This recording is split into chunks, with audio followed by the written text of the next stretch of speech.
John, thanks so much for being here on Lookout Mountain. Great to be here. Well, thank you, and really enjoyed your talk tonight. Really excited that you're going to be the 16th Vice-Chancellor of the University of the South. Tell me real quick what that means to you.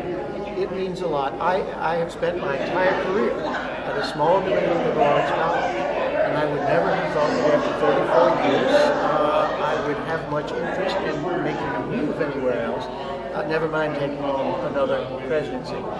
And yet, the more I got to know about Sewanee and the more Sewanee people I met, the more my wife and I found ourselves looking at each other and saying, you know what, we should give this a try.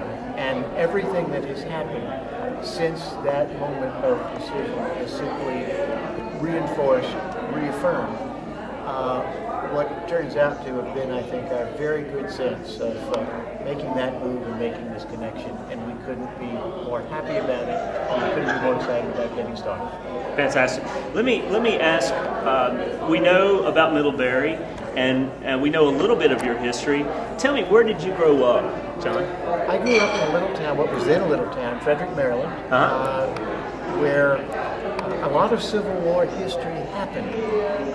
Frederick is very near Gettysburg, Harper's Ferry, Antietam, and so Manassas. And so coming of age as I did during the Civil War centennial, it was probably as close to predestined as anything could be that I would become a historian and that 19th century America would be my field.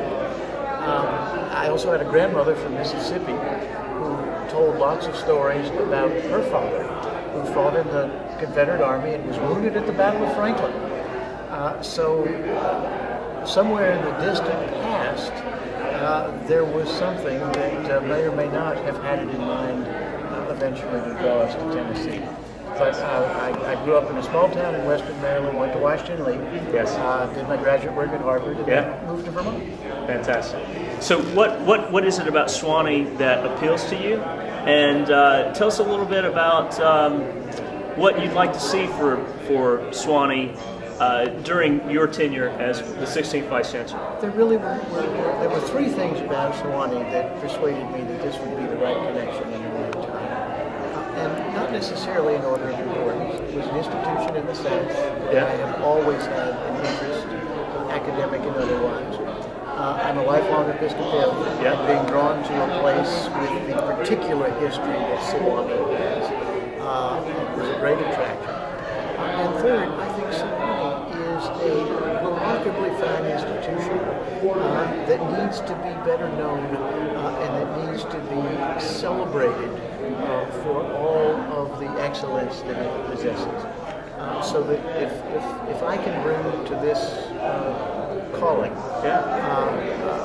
anything that might help enhance the reputation of the university and not try to make it into some other kind of place or more like some other place, a better, stronger, and more vibrant version of itself, then I will feel I've contributed something, and I'm absolutely convinced that the university will thrive. But that's not going to be based on anything I alone do. I know enough to know that it requires faculty, a staff, an alumni body, a group of parents and friends, everyone working together, and the university will prosper.